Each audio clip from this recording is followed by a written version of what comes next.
2500 साल पहले चीन की सरजमीन पर हर तरफ आग की खूंखार लाशें थी। 7 रियासतें एक दूसरे को निगल रही थीं और करोड़ों इंसान एक ही सवाल पूछ रहे थे कि इस तबाही से निकलने का रास्ता क्या है। उसी वक्त एक दानिशमंद लाओजी ने एक छोटी सी किताब लिखी, सिर्फ 5000 अल्फाज, जिसका नाम था दाऊदी जंग। ये वही किताब है जिससे दाओइज्म का जन्म हुआ। लेकिन इन 5000 अल्फाज ने वो काम करके दिखाया जो किसी फौज ने नहीं किया, किसी बादशाह ने नहीं किया। आज ये किताब बाइबल के बाद दुनिया की सबसे ज्यादा तर्जुमा होने वाली किताब बन चुकी है। न्यूरो साइंस इसकी बातें साबित कर रही है और दुनिया के बड़े बड़े फलसफी आज भी इस पर हैरान हैं। तो आज की इस वीडियो में हम दाओइज्म को समझेंगे। मैं सतार किंग रानी, चैनल पर नए हो तो चैनल को जरूर सब्सक्राइब कीजिएगा।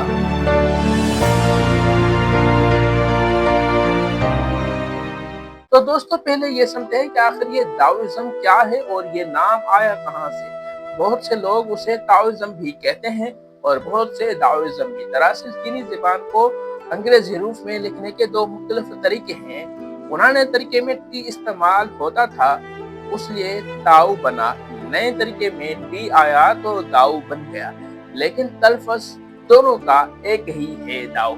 बस इतनी सी बात है। अब ये जानते हैं कि ये मजहब आया कहाँ से और क्यों आया। ये चीन का अपना मजहब है, लेकिन चीन का अकेला मजहब नहीं है दोस्तों। चीन में 3 बड़े मजहब हैं, दाओइज्म, कन्फ्यूशियस और बुद्ध मत।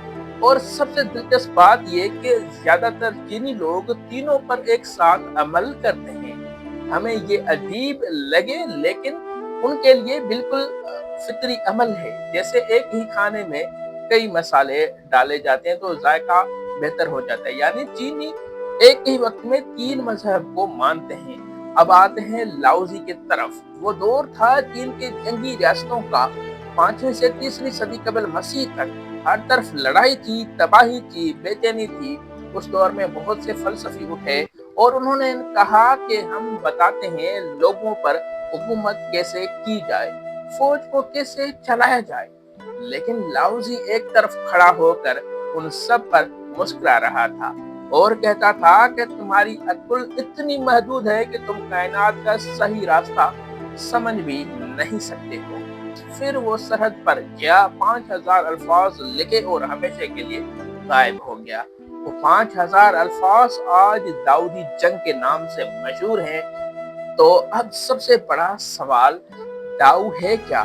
दाऊ का लफ्जी मतलब है रास्ता, लेकिन ये कोई आम रास्ता नहीं। ये कायनात का भाव है, वजूद का सरचश्मा है, वो चीज है जिससे सब कुछ निकला और सब कुछ उसी में वापस जाएगा।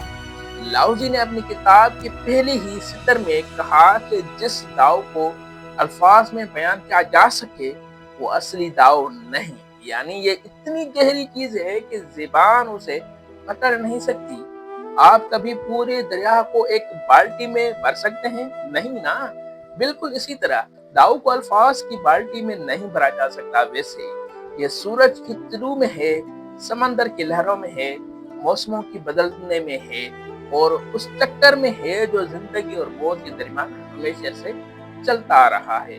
और यही समझने के बाद दाओइज्म की सबसे काम की बात आती है दोस्तों, जिसे वो भी कहते हैं। वो भी का मतलब है जबरदस्ती ना करना, भाव के खिलाफ ना लड़ना। लेकिन उसका ये मतलब बिल्कुल नहीं है कि बस लेट जाओ और कुछ ना करो। सोचें जापानी जूडो के बारे में। उसमें आप हरीफ को अपने ताकत से नहीं हराते, बल्कि उसको अपनी ताकत से उसके खिलाफ मोड़ देते हो। यही वो वे है जिंदगी में। जब किसी चीज के खिलाफ हर वक्त लड़ते हैं, जबरदस्ती करते हैं, तो ठीक नहीं हो जाती वो और नतीजा भी नहीं निकलता उसका। लेकिन जब हम हालात को समझकर उसके साथ चलते हैं तो वही काम आसान हो जाता है तो पहले नामुमकिन लगता था। लाओजी ने कहा, तुम नदी ही में हो, तुम उसके खिलाफ भी चल सकते हो या उसके साथ भी, इंतखाब तुम्हारा है।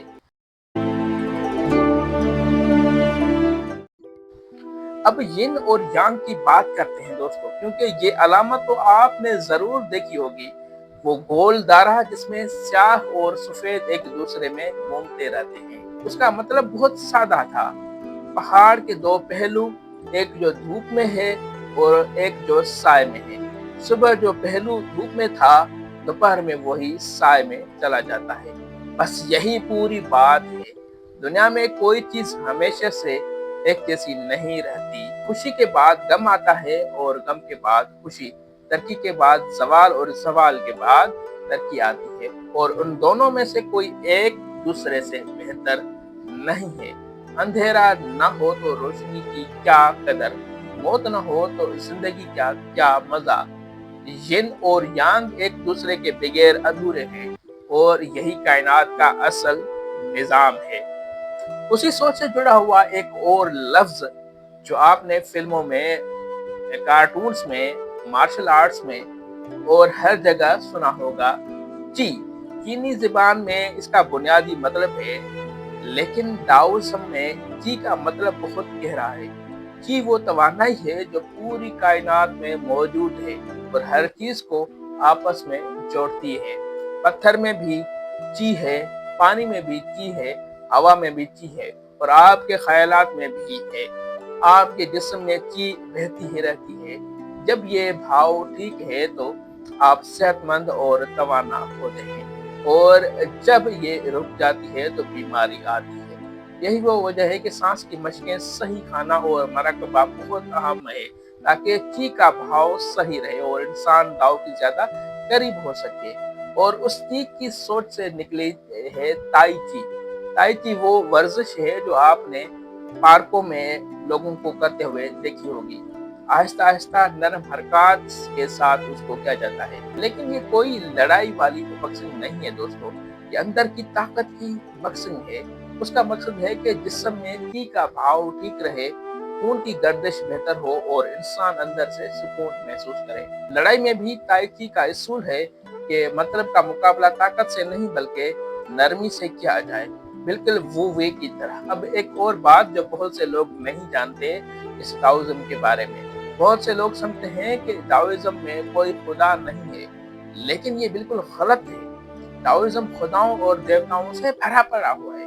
ہاں، داؤدی جنگ میں خداؤں کا ذکر نہیں ہے، لیکن ڈاؤزم ایک مکمل مذہب ہے جس میں پجاری ہیں، رسمیں ہیں، مندر ہیں اور ہزاروں دیوتا ہیں۔ چین کے گاؤں میں اپنے مقامی دیوتا ہوتے ہیں، گھروں میں باورچی خانے کے دیوتا ہوتے ہیں، اور دلچسپ بات یہ کہ ان میں سے زیادہ تر دیوتا پہلے انسان ہی تھے جنہوں نے اپنے عمل سے خدائی مقام حاصل کیا۔ خود لاؤزی بھی اب پروردگار لاؤ کے نام سے ایک دیوتا ہے، اور انہیں داؤ کا ہی ایک روپ مانا جاتا ہے چائنا میں۔ اب آخری اور سب سے خوبصورت بات، ڈاؤزم میں ایک خیال ہے جسے لی کہتے ہیں۔ لی کا مطلب ہے وہ قدرتی ترتیب جو فطرت میں ہر جگہ نظر آتی ہے۔ پانی کے بہاؤ میں، درختوں کی شاخوں میں، بادلوں کی شکلوں میں اور برف کی ٹکڑوں میں، یہ سب ہمیں نظر آتا ہے۔ ڈاؤزم کہتا ہے کہ اگر تم غور سے فطرت کو دیکھو تو تمہیں ڈاؤ کی جھلک نظر آئے گی۔ کائنات خود اپنا خیال رکھتی ہے، سورج طلوع ہوتا ہے، ڈوبتا ہے، سمندر آتا جاتا ہے، موسمیں بدلتی رہتی ہیں، کوئی کنٹرول نہیں کرتا انہیں، کوئی حکم نہیں دیتا، بس ہوتا رہتا ہے یہ سب کچھ، اور بغیر کسی غلطی کے۔ لیکن ہم انسان اس سے کٹ گئے ہیں، ہم نے اپنی آپ کو فطرت سے الگ سمجھ لیا ہے۔ ڈاؤزم کہتا ہے کہ نہیں، تم ندی کے اندر ہو، اس کا حصہ ہو، اور جتنی جلدی تم یہ مان لو اتنا بہتر ہوگا تمہارے لیے۔ تو یہ تھا ڈاؤزم، ایک ایسا فلسفہ جو کہتا ہے کہ زندگی کو زبردستی مت جیو،